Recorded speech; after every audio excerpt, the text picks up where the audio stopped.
more than a decade, Saturdays and Illegal Curve have been synonymous with one another. With insight, analysis, and interviews regarding the Winnipeg Jets, the Manitoba Moose, and all around the NHL, here are Dave Manouk, Ezra Ginsburg, and your host, Drew Mandel.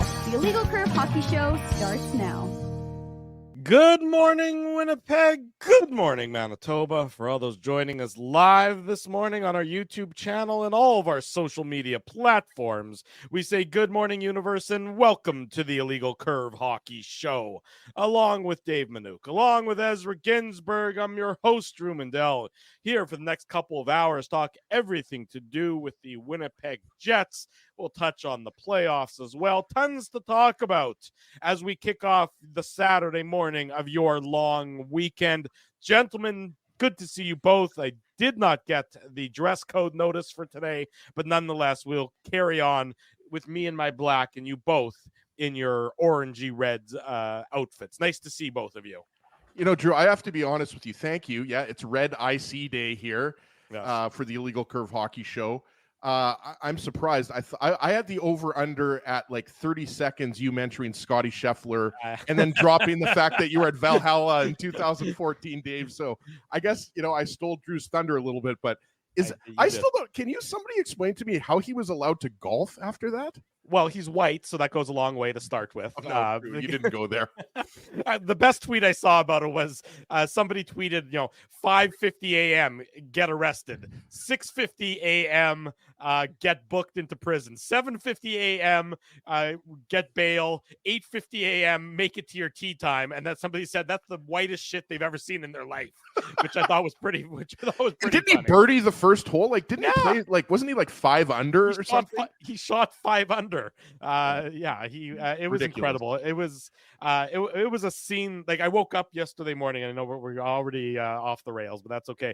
I woke up yesterday morning, looked on my phone, and said, world number 1 golfer got arrested. And to have the video of it all, it was absolutely incredible. When I was at Valhalla, as you said, 10 years ago, for the last PGA Championship, I thought, it was a totally rain-delayed tournament. It was like the last group, Rory McIlroy won, but the last hole was actually played as almost a fivesome. He hit up with the group in front of him because he wanted to finish, and he hit the winning putt in almost pitch black darkness. I thought, okay, well, that's a pretty interesting thing. It's going to be hard for it, them to exceed that 10 years later. And then obviously they blew that out of the water yesterday with the drama around Scotty Scheffler.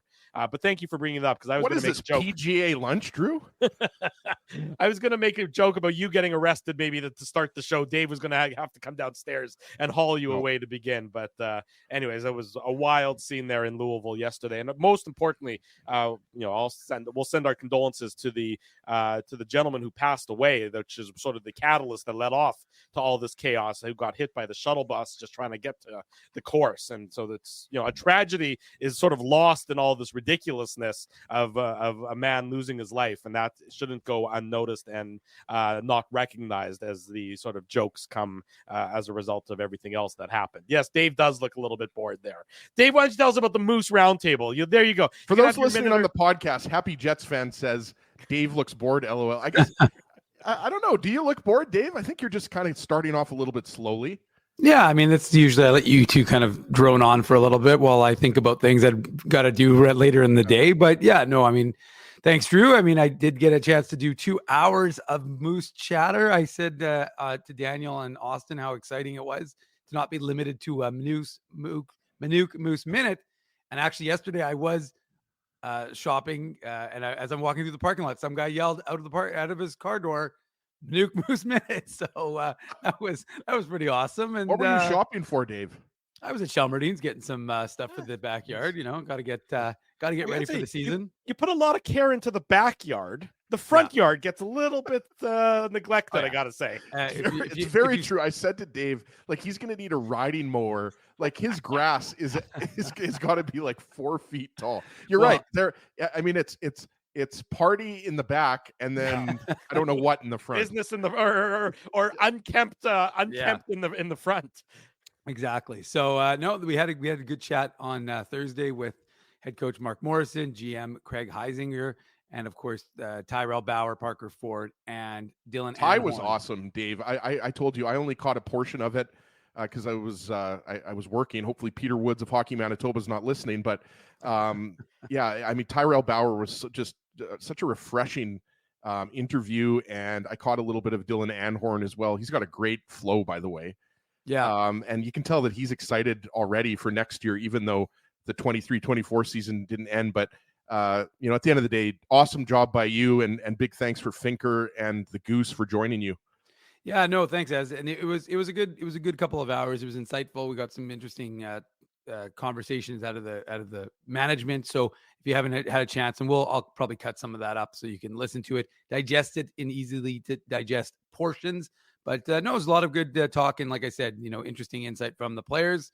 You know, like as he said, Dylan Anhorn is an interesting guy, and 25 years old, just finishing college, but he'll be I think an offensive defenseman that, you know, something that the Moose will need, because most likely no Ville Heinola with the Moose next year. So, or not most likely, there won't be a Ville Heinola with the Moose. So they'll need Ville that Heinola plays the majority of the year with the Moose next year, I'm going to be jumping into the Red River. As there won't be an opportunity, because he'll be claimed long before that if they tried to put him on waivers. No. But anyways, he'll play for the Jets next year. I think that's going to tie in to the news of Scotty Billick earlier today. I mean, earlier this week. And here's the tweet. I have it up there on the screen in case anybody hasn't seen it yet. And Scotty's going to join us. Zoom in, Drew. Zoom in. I'll try and zoom in even further. It's, you know, I'll hang on. Let me work my magic here. Trying to do two things at once. I don't think that was what I wanted. You don't have to zoom in. Just read it. Okay, fair enough. What I was going to say, I'm told the likelihood of Brendan Dillon returning to the Jets next year is slim at best, and he will become a UFA. Sources say Dillon didn't receive an offer and held no conversations regarding an extension during the season. He hasn't heard from the team since it ended. That is what Scott Billick tweeted a few days ago on the 15th, early in the morning, and then scrolling down to add to this, there's still hope from Dillon's side that it could work out before July 1. He said that during his exit interview, and that remains true, I'm told. So that's what Scotty Billick, our good friend, had to say regarding Brendan Dillon and his future here in Winnipeg. And I have to say, gentlemen, I'm not particularly surprised at this report by Scotty Billick. I think all the tea leaves were sort of pointing this way simply because from my estimation, there's a salary cap, which isn't in and of itself news, and there's a finite, amount of money that can go around. And Dylan Samberg, to me, it's less about Brendan Dillon and more about Dylan Samberg. And I think that the team's hope and the team's expectation that he can move into that elevated role, thus making Brendan Dillon a little bit more expendable. I mean, Dillon's 33 years old, seems like the kind of guy who, you want a young player to be able to come up and replace a veteran player who's hitting unrestricted free agency. Yeah, absolutely, Drew. You touched on a bunch of things there, right? I don't think it's, as you mentioned, just one thing. I mean, his age, I think, factors in, right? Like he's not 27 years old. He's 33 years old. He's most likely, guys, in November. Yeah, exactly. And he, he's most likely, I would, I'm just, off the top of my head, thinking his agent and him probably want a 3 or 4 year deal. I don't think a guy like Brendan Dillon is, Dave, seeking like a 6 or 7 year deal at this point. I don't think any team would give that to him, all due respect to Brendan Dillon, but I'm thinking he's probably looking for a 3 or 4 year deal. And, making $3.9 million a year, I think it's safe to say, maybe he gets a little bit of a raise or, stays around that kind of $4 million. Like, I don't think he's going up to $5 million a year, Drew. Oh. But, I mean, $4 million is significant. That makes him one of your higher paid defensemen, right? Like, obviously not as high paid as Josh Morrissey or Neil Pionk or Nate Schmidt. Yeah. But, he's making $4 million. So he would be your fourth highest paid defenseman in theory if you re-signed him, not factoring in Dylan DeMello. But I think what you say there, Drew, about Dylan Samberg is accurate. I've already said many times on this show, I think Samberg is the second best defenseman after Josh Morrissey. I think numbers back that up. He was one of the best third pairing defensemen in the league, especially when he was paired up with Schmitty, right? And I think Ville Heinola factors in big time here. He's a left shot defenseman. Mm-hmm. Yes, can he play the right side? Of course. But I think next year, I've said this, ideally your left side is Morrissey, Samberg, and Heinola. And I think that's a really good left side. I don't know if, where Logan Stanley fits into that. I think he's probably, if the Jets keep him, he's your seventh defenseman. I don't know if Colin Miller is a guy that the Jets would re-sign, but I just think with Dylan's age and the fact that you've got two young defensemen in Samberg and Heinola, because Samberg at 25 years old is relatively young compared to Brendan Dillon. And I don't think, we're not saying we don't like Dillon. I think Dillon has been a very good defenseman in his time with the Jets, Dave. I also think, though, that Dylan DeMello is a bigger priority. And I found a comparable. I was doing some research. If you want me to get into that later, I think, it's not going to surprise anybody, but I think, Dylan DeMello is probably going to be in that $4 to $4.5 million range. The guy I looked at was Nick Jensen on the Washington Capitals, more of a defensive defenseman. He's 33 years old. He signed his contract when he was 31. But if you want a comparable, there might be a better one out there. But I think Dylan DeMello, you're probably looking at a 3 or 4 year deal at around $4 to $4.5 million a year. So when you factor that in, guys, Cole Perfetti's going to get a raise. Scheifele and Hellebuck's contracts are coming up. And I also think the Jets are trying to save some money to bring in some free agents, right? We know they're going to have to replace Tyler Toffoli. They're most likely going to look to upgrade the right side of their defense. So again, we're not saying that Dillon isn't a great defenseman. We're just saying that he just doesn't fit in. Game. He doesn't fit into the long-term plans. Exactly, Drew. It's a numbers game, Dave. And frankly, this is how you want it to work. You want to get the most out of a veteran player. And the Jets, of course, acquired Dillon via trade, so it's not like he was a free agent signing, but you want to get the most out of a veteran player on the contract and then have a younger player sort of, build up to the point where he can replace him. And that seems to be the trajectory for Dylan Samberg. So I just think this is a, business being business situation that the Jets just say, Brendan Dillon just doesn't really fit moving forward, given all the other younger pieces that are at play. Yeah, I don't think there's any question about it. And Scott's report was certainly interesting, but Brendan Dillon essentially told us that there wasn't really much conversation. I think Kevin Cheveldayoff said they talked, but that there was really no significant move. Like I think this was Chevy's comment. We have two guys that are very, very important to this organization, and Brendan Dillon, Dylan DeMello, both guys that we would like to have back, both guys who are a big part of this team. And then he said, we communicated with their agents in both of those situations that it wasn't a matter of if, it was a matter of when, and when what just wasn't at that point in time. And I understand that from their point of view, right? Like they wanted to have the team focused on the playoffs and, the push for the playoffs, I should say, and not, trying to worry about, well, if they sign one and they can't get the other guy signed, what kind of schism that could potentially cause in the room. So look, at the end of the day, you've got a guy who's 33 years old and going to be 34 in November. This is his opportunity to cash in, to get a big deal. Now, Brendan Dillon himself said it's about trying to win a Stanley Cup. He's not, it's not necessary. He knows he's going to get paid. So for him, it's about fit. It's about opportunity. Now, the Canucks are looking like a pretty good opportunity if the BC boy goes back home and tries to get a deal there. But I just think that it's one of those, it just seems like the natural progression. You have to do something if you're the Winnipeg Jets, right? As you've got Josh Morrissey, undisputed number one left side guy. Dylan Samberg, your 2017 second rounder. You were there, in Chicago when he got drafted.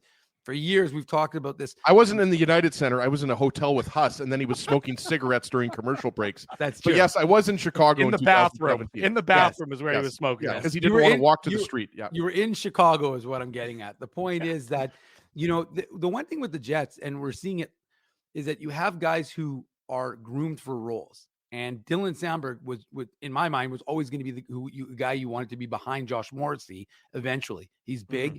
He's physical, and sure, he got exposed in the playoffs. I mean, that's fine. A lot of Jets, for the record, folks, I was going to say the whole team got exposed in the playoffs. So they're all going to have to work on things. And let me tell you something, Dylan Samberg getting another full season of NHL work in that second pairing role, I suspect will have him ready to go in terms of, that sort of opportunity. But again, these guys will have to sink or swim based on what they're able to do. It's a risk, but that's a calculated risk. And then, of course, as he says, you got Ville Heinola, who's going to need an opportunity. And, I know Doug put that he's trade bait. Well, that could be potentially, but you also have to look at, do you want Logan Stanley as your third pairing guy? No. Why would you trade? Like I'm just throwing out this out there because obviously we're just having a conversation. Like, I'm not trying to act as Chevy here, but why would you spend so much time developing him? And you've already lost Declan Chisholm. Like, why would you trade Ville Heinola at this point, especially with how well he played for the Moose, Dave? I just don't get when people talk about, him being trade bait. Like, he's a great young defenseman who you've got under team control. Don't you want him being a third pairing defenseman next year? Unless somebody's making you some sort of absurd Godfather offer for him, which, by the way, doesn't happen nowadays. Marty Erat isn't getting traded for Philip Forsberg in 2024 anymore. Great reference. That doesn't happen. The teams are smarter than that, and the GMs, even if they are desperate, don't sabotage the future like that anymore. Well, and Drew, just to highlight this comment, you're going to have to incorporate young players on their ELC. Well, Ville won't be on a ELC, but it's the idea of making the cap work and making changes. So, like I said, that's another thing you have to realize, because as he said it, everybody's like, oh, well, the cap's going up. Well, so are the caps of Connor Hellebuck and Mark Scheifele. Yeah, so salaries aren't going down. The Jets have $13 million in cap space for next year. Now, the players they need, and that's factoring in the raises for Scheifele and Hellebuck and everything else. The players that they need, obviously they want some of that money they'd love to sign Sean Monahan using some of that money. They're going to need to sign Gustafsson and Cole Perfetti to the contract extension. They're both RFAs. Some of that's going to go to Dylan DeMello if they're able to keep Dylan DeMello. There's only so much money. There's only so much money. That's right. Brendan Dillon just doesn't, that money can't be allocated to him given what you have coming up in the pipeline. Exactly. Whereas for a guy like Dylan DeMello, because you can't look at one without looking at the other, I feel the decisions of both are very much intertwined. Look, you take Dylan DeMello off the Jets' right side. It's atrocious. Yes. It's simply atrocious. It might be pretty bad as is, with all due respect to and you also don't have a lot of players under contract for next year, right? Because Colin Miller isn't under contract. Right. And all due respect to Elias Salamonson, Dave and I were talking about him before we went live here. Elias Salamonson, I'm high on him. I'm high on Salamonson, just like everybody is. But you can't expect Salamonson to go in and play a top pairing or second pairing role in his first year in the NHL, Dave. Like, I think you'd agree he's probably got some time with the Moose coming up. Absolutely. For sure. Not any question. Expected surprise that you can't make that your plan for the off season, because that would just be a silly thing to prognosticate that he's going to be able to step into an NHL role immediately. That just doesn't usually happen. It's not how True North has typically handled their young prospects. It's just not the MO of this team. If he ends up exceeding expectations, then great. That's a great problem to deal with, in October, November, December, January as the season goes on. But you need Dylan DeMello, and you need Dylan DeMello not only for what DeMello brings to the right side, but for how he plays with Josh Morrissey. That's your priority free agent on the back end, just because Morrissey and DeMello fit so well together. You pencil them in together. You hope they play 82 games together, and you don't have to worry that much about it. And by the way, DeMello's younger than Dylan is as well. Yeah, and just to pivot here a little bit, Drew, and then get back to Brendan Dillon and Dylan DeMello. Choices TK, by the way, is on fire this morning. Loving all the comments. For those listening on the pod, he's asking what Perfetti's next contract. Well, we can all agree after. Well, we can talk about it after, but I think we all agree it's going to be a bridge contract. I don't think, based on what happened last year, Dave, with his usage and being a healthy scratch, like, I could be wrong here, but if you're Cole Perfetti and his agent, just looking at it from their perspective, like, why would you be signing a long-term deal now? And I think for the Jets, they'd like to keep that cap hit down. So, we took the comment off, but I think you're probably looking at a 2-year, $3 million a year deal, something like that for Perfetti. Right? Yeah, $3 million a year. Something like Perfetti's going to get done. It's going to be very similar to all the other bridge deals this team has done as of late. It's not going to be. I don't think there's going to be anything contentious there. It's going to be a bridge deal, and he's going to get then a further opportunity and then sign to a longer deal after the fact. I just don't see any other reason to do anything else with regard to Perfetti. I think it'll just happen later in the summer, like it always does. We've all been around here long enough around this game to see how these contracts work. He's a player who doesn't have any arbitration eligibility. He's not a priority. The Jets have their checklist of things you need to tick off before you move to the RFAs without arbitration. I think we agree, Drew, eligibility. that Monahan and DeMello are at the top of that list. Absolutely. Those are the guys you want to get done in the next, ideally you'd love to get them done in the next couple of weeks so that you don't even have to get close to July 1st worrying about them. If you can get those guys under contract before free agency starts, Dave, well, then you're feeling in a much better place. Come the actual free agency where you're shopping not for your own players, but for players that might be free from other teams. Yeah, for sure. And we know the Jets don't exactly hit home runs when it comes to free agency. So that's something that has to be a factor. But and more importantly, for those of us who love a little Jets content during the offseason, I'll be all for some signings in the next little bit. But yes, I mean, it's not a question that you definitely need. People can say Dylan DeMello is not a true first pairing defenseman.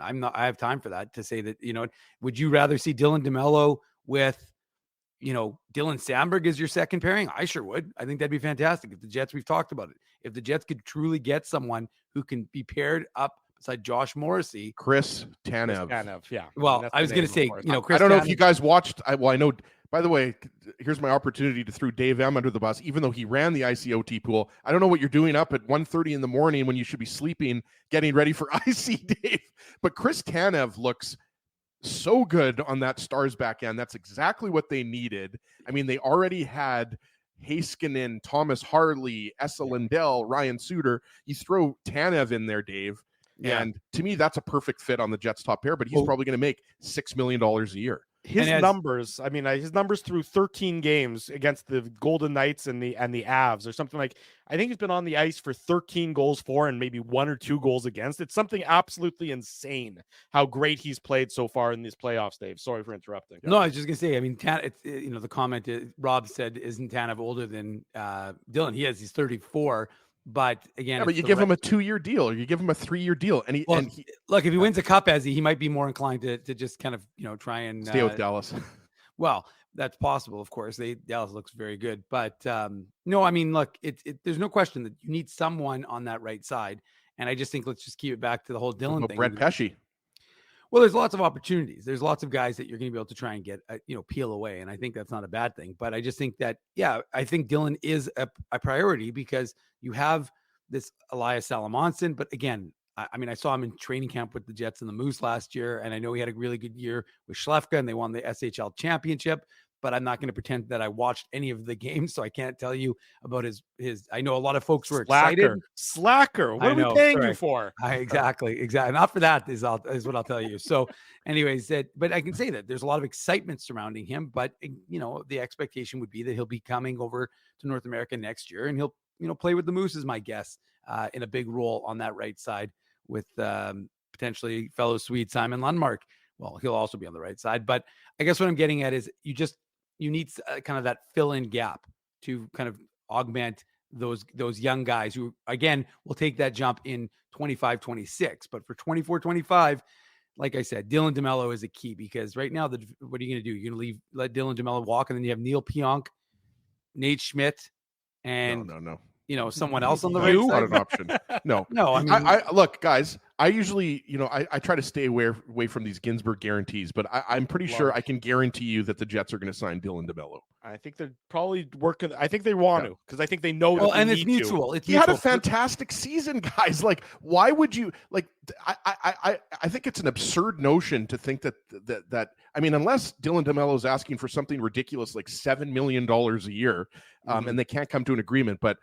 I think Brendan Dillon is going to sign with another team, and I think DeMello is going to be re-signed to 3 or 4 years. That's my prediction. It wasn't that many years ago that you could have had Dylan DeMello for free in at the expansion draft for Seattle. Yeah, well, but the point isn't that. The point is that Jets protect him. No, they protected Logan Stanley. Don't you remember that was of course, Drew, let's just put into perspective. Folks were also wanting Josh Morrissey to be exposed in that draft, if you remember. So I like I said, the one thing with DeMello that I think bears repeating is the fact that it's mutual. There's definitely a guy who's setting down roots, who's expecting another child on the way. So from that perspective, for him to have that permanence and that, he's already got a comfort with the group. I can't see, again, like I said, I can't see it getting to July 1st without him being signed. I would agree with that. And speaking of children, congratulations to Mason Appleton and his partner. They welcomed a baby into the world earlier this week. Little TJ.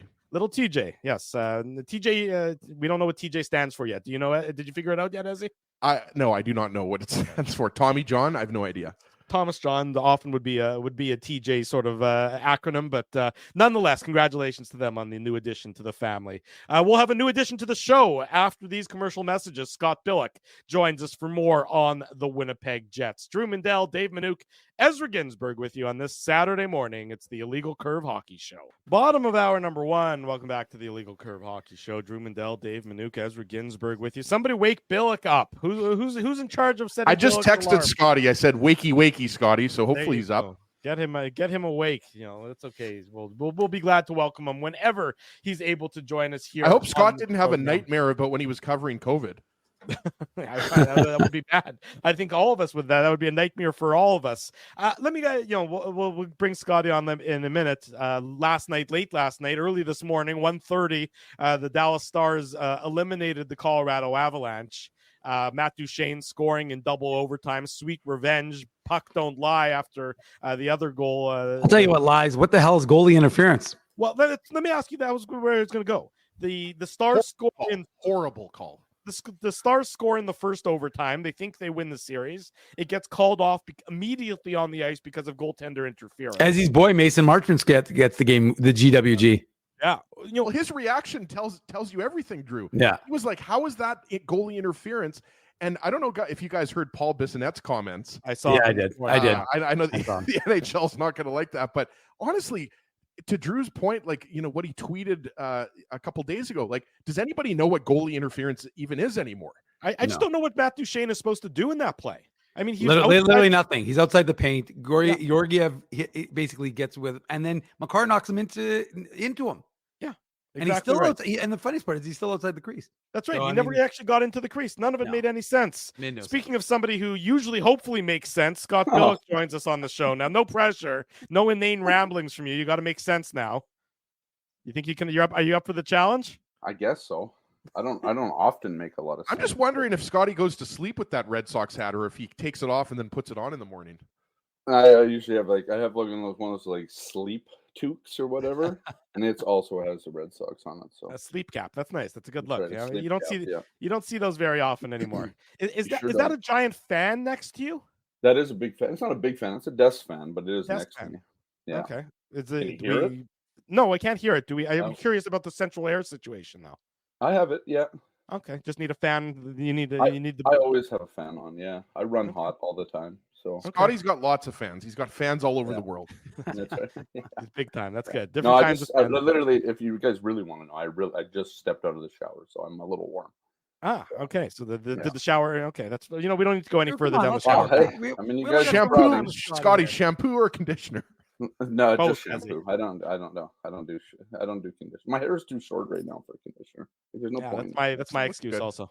Yeah. Scotty, anyways, I don't know if it's called a Billeck bomb or what it's called earlier this week. Whatever the fans call it, man. I think it's a Billeck bomb, but yeah, I don't know if it's a bomb. Yeah. Billeck breaking news. The BBN network. You reported about Brendan Dillon, unlikely to come back to Winnipeg. But at least the tea leaves are pointing that way.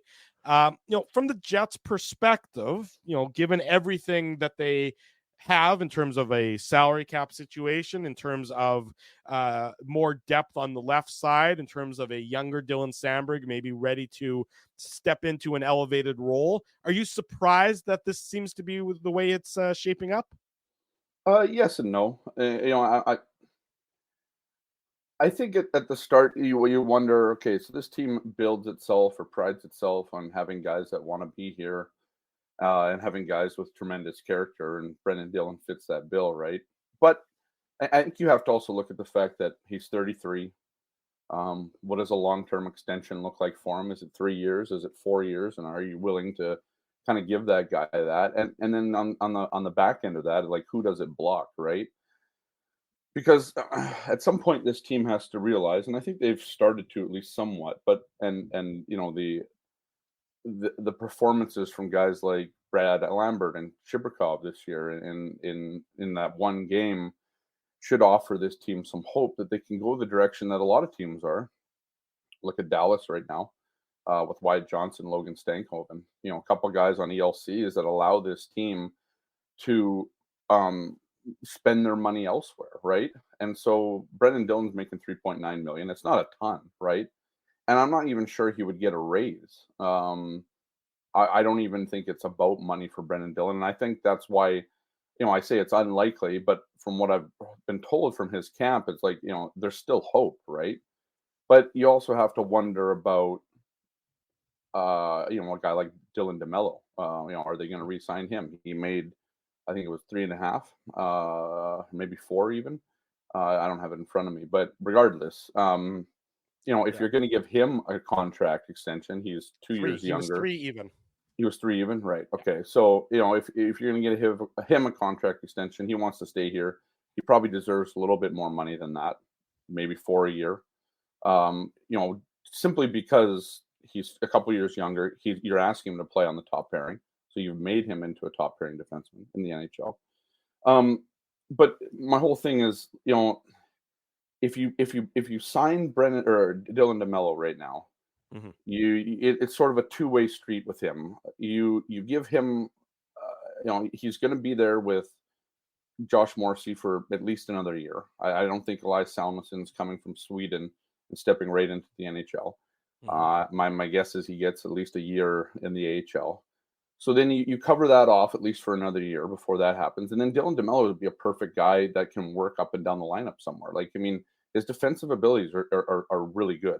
And he's only 31. So I think that if you're going to, from the business standpoint of this, if you're going to sign one of those two, the guy that makes the most sense, and I like Brendan Dillon a lot, great character, really good guy. But I think when it comes to business, Dylan DeMello makes the most business sense, right? And because he can do two things for you, and Brendan Dillon's just not a top pairing defenseman, and Dylan DeMello can play on the right side. And so on a team that craves more right shot defensemen, and this is the thing, Nate Schmidt's going to be probably gone in the next year. He'll be out of here because his contract, and who knows if the Jets are even thinking of buying him out. Pionk's got one more year left. They're both UFA at season's end. At next season's, yeah. After 24, right. 25. Yeah, exactly. And so you're losing actually two guys then that play on your right side there. Right. And so having Dylan DeMello allows you to keep a guy there. And then the hope, I would imagine, is that Elias Salomonsson comes in and at least starts on the second pairing. And then at some point comes around and he becomes your first pairing guy along with and then we'll see what they do with the free agents. This is the thing, right? Brett Pesce's on the market, Brady Shea's on the market, Brandon Montour's on the market. Montour's a right-handed shot that can play the right side. Pesce's played the right side. Do they want to take a stab at a guy like Jacob Slavin next summer? I don't know, right? There's players that you can get. We all know that not everybody wants to come to Winnipeg. But that said, I think this is Donnie Gaudreau gives everybody some faith. Is all the small market true. Teams, he gives them some faith. Yeah, and I just think that from a business standpoint, I can understand why they wouldn't go back with Brendan Dillon, and I think it's unfortunate for the team because I think he was one of the best guys in the playoffs. I think that's one of those guys that can elevate his game at that time of year, and you lose a lot of size and physicality, and then off the ice. At least for us in the media. You lose a guy who's I've gone to umpteen times for insight, right? And this guy's got it all. He's been on a bunch of different teams. He's played in the Stanley Cup final. There's a lot of stuff. So that's a loss for the media. But for the team, I think it's a loss because of what he brings on the ice every night. It is what it is. But I can understand why he's frustrated, and I can understand why the Jets might be looking to go somewhere else. Scotty, just continuing with the defenseman, because I'm sure either Dave or Drew are going to ask you about Nick Ehlers, because Nick Ehlers is a hot button topic here in Winnipeg these days. But you mentioned Neil Pionk, you mentioned Dylan DeMello, and I'm not sure if you caught any of the early part of the show, probably not because you were in the shower. But we were talking about DeMello. I use Nick Jensen on Washington as a comparable.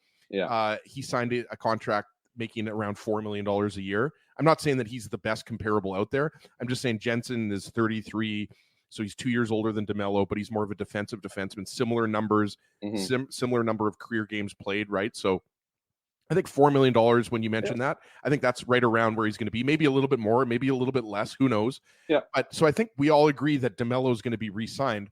When you talk about Pionk and Schmidt, though, in an ideal world, I mean, I'm not saying what you think Chevy will do, but if you were the general manager of the Jets, do you try to move Neil Pionk? Do you possibly buy him out? Drew and I got into a friendly debate about that. Like, I like There's nothing friendly about it. No, it wasn't friendly. Drew actually punched me in the face after, but no, like, do you see Chevy or if you were GM, would you look at moving Pionk? And also, as part of that question, what's his trade value? Like, as far as I'm concerned, you have to improve on the right side. And you can't run it back on the right side. I'm with you. I think Brendan Dillon's going to end up signing with another team. I just think it's time for Ville Heinola to play on the left side for the Jets. I think it's time for Dylan Sandberg to be the second pairing defenseman for the Jets. So what if you're the GM, what are you looking to do? Put it that way with Schmidt and Pionk there on the right side and tying that into improving the right side. I mean, in an ideal world, I think you find a way out with both of them this summer. That's an ideal world, right? Like, I'm not saying that's what's going to happen. But if you're asking me ideally what I would do, I mean, I think you would probably buy out Nate Schmidt, take the hit, and then try and find Neil Pionk another home. But what do I think they're going to do?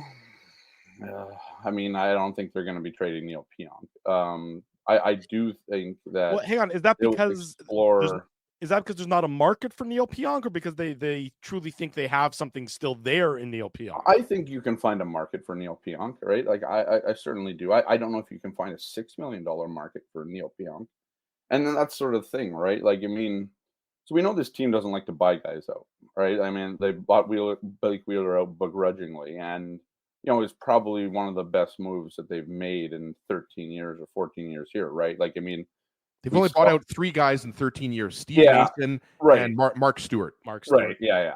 But I mean, for we're talking. I don't even know how much Mark Stewart was making at the time, and Steve Mason, I don't think was making that much either. I mean, Blake Wheeler kind of hit them. I think Steve Mason was actually paying the Jets to play for them. I mean, we so quickly forget how Steve Mason was coming in as the savior after Connor Hellebuck didn't have the best year the year before. But anyways, yeah, I mean, I don't. It's so hard to speculate on these things because this team is so loyal, and I think there is I think there would be a market for Neil Pionk. What are you getting in return for him? Not a whole lot, right? Like, I don't think you're getting anything really, and you'll get a mid-round draft pick, prospect maybe, because what you're essentially trying to do is dump salary cap space, right? Like, that's what you're doing, and that's the same thing with Nate Schmidt, and which is why I think, I mean, unless they could convince like a Chicago or somebody like that to kind of take him for a year and have that guy, veteran guy or whatever. But with like a guy like Nate Schmidt or Neil Pionk, right? Like, I mean, you're basically looking for a salary dump, and every team's going to know that. And so the prices aren't going to be right. Nobody's. What does Elliot Friedman say? Nobody's throwing guys life jackets. They're throwing them anchors, right? Right. So like, I just don't think there's. I mean, if there's a market, you're just basically giving Neil Pionk away. You're Marc-Andre Fleurying him. Right, like that's what you're doing. If you're, you were the Vegas Golden Knights and they did, or what's his name, Pacioretty, right? Like that's what you're doing with those guys. Do I think they do it though? No, like I don't think they get rid of Neil Pionk. One, because he plays the right side, and this is a team that just doesn't have enough right side guys, right? Mm-hmm. And so if Sal Monson's not going to play it this year, and let's say you whiff on free agency, yeah, I mean, you need somebody that can play the right side. And we watched all year, like, they don't want Sandberg playing the right side. They don't want Logan Stanley playing the right side. So, I mean, other than that, you're going to be forcing a round peg through a square hole, and it's just not going to work. And so, yeah, I mean, I just don't see that happening. I could see them doing something with Nate Schmidt, though, whether it's, paying and somebody to get him, because getting rid of $5.9 million really does help in the open market, right? And again, going back to the whole going back to the whole, trying to get your lineup to have vets and be able to spend money in the open market and also have skill in your lineup that's getting paid very little. Again, then you can bring a guy like Villiers in, you can bring, whatever. I don't know what they're doing with Capobianco. Is he going to play? He seems like, to me, I know Dave watches him a lot, but he seems like he's one of these really good guys in the AHL that just isn't a really good guy in the NHL, right? Like he's a Nick Patan or he's whatever. I'm not saying that, he's not skilled and all that. I'm just not sure that, being the AHL defenseman of the year always translates into being a solid NHL defenseman. We saw that with Nick Sami Niku is going to join us next to talk about that exact thing. Right, exactly, right. So yeah, I don't have a great answer for what they do. Ideally, I think you get rid of both of them this summer. I say get rid of them. I think you find new homes for them or buy Nate Schmidt out, and then try and figure it out. But you also have to have guys that can play, and both those guys play the right side. So, yeah, I mean that's. I don't think it's a bad answer, Scotty. I think I agree with you. I didn't say it was a bad answer. I just didn't know if it was a good answer. No, well, sure, yeah, fair enough. I thought it was a good answer. Let me put it that way, Scotty. I appreciate that. I think it's going to be hard to move both of those guys. And Dave, you can get in here with your question, but I think the comment I was going to put up from, I know we usually don't put up comments during interviews, but this comment from Partisan Paul, I would rather have Nate Schmidt as my third pair defenseman than Neil Pionk. I don't disagree with him either. Well, see, and I'll say this. I mean, Nate Schmidt played his best hockey this season with Dylan Sandberg, and vice versa. I would agree. I would suggest they had that stat for a long time that they hadn't allowed a 5-on-5 goal. Rick Bowness and the coaching staff was able to use that pairing very well together. Yep. Right. And so I think that's something that you could go for with. I think what bothers you about both of them though is that they're making $6 million, and you're sort of, for lack of a better term, trying to shelter both of them. And so I think one needs to probably go. and I don't know which one that is. I mean, I think you could probably, like I said, you could probably trade Neil Pionk. But I don't think you can do that with Nate Schmidt. I mean, if you trade Nate Schmidt, you're getting rid of something, right? And also, Dylan, you're going to lose a really good locker room guy in Dylan. Don't you want to have Nate Schmidt there? I mean, he's one of the most popular guys on the team. I realize some people don't put a lot of stock into that, so we'll see. But I do think it's going to be really interesting to see what they do with Schmidt and Pionk, because that right side's got to get better, right, Dave? It does indeed. But you know what, Scotty? I'm going to move away from what's happening on the ice, and I'm going to go to your column today in the Winnipeg Sun, the case for Scott Arniel as Jets head coach from those who know him best. So maybe share with the audience what some former and current NHL coaches had to say about the Jets associate coach and why they think he could be a good fit. Because I got to tell you, just my reading of this is he is getting a little unfairly tarnished right now by a lot of folks because he's, almost because familiarity breeds contempt. And that seems to be the case right now with Scott Arniel. Yeah. I had a really good chat with Alan Vigneault yesterday. He had just gotten off the golf course, and I think somewhere down in South Florida. And so very nice for him, obviously. First thing someone's doing well. First thing he says to me though, he's like, "I hate this effing game," right? He's just like, this is typical Alan Vigneault. He's the guy's hilarious. And he's really good to deal with. But he handpicked Scott Arniel as his associate coach with the Rangers, and it's actually kind of funny. His first choice actually would have been Rick Bowness, but Rick Bowness, once they got let go in Vancouver, there Rick took a job immediately with Lightning, and so Rick wasn't. And the reason why it was Rick Bowness, just for people that didn't know or haven't read it, Alan Vigneault got his NHL coaching start with Rick Bowness on the bench with the expansion Ottawa Senators back in the early 90s. Like that's where that sort of the genesis, I suppose, of that. So Alan talks and says very highly of those two guys. But he spoke really highly of Scott Arniel. And it depends. I mean, yeah, I get this. I mean, I wrote it. This is about a divisive topic. Is opening Portage and Main to pedestrians, right? Like, like is Scott Arniel the guy or is he not the guy? To me, honestly, I mean, like this is reporting. Like I literally talked to guys, and we had some backfill stuff from last year when Laviolette was here, and you expect these guys to say good things, right? I mean, that's what it is. But you also try and listen to see.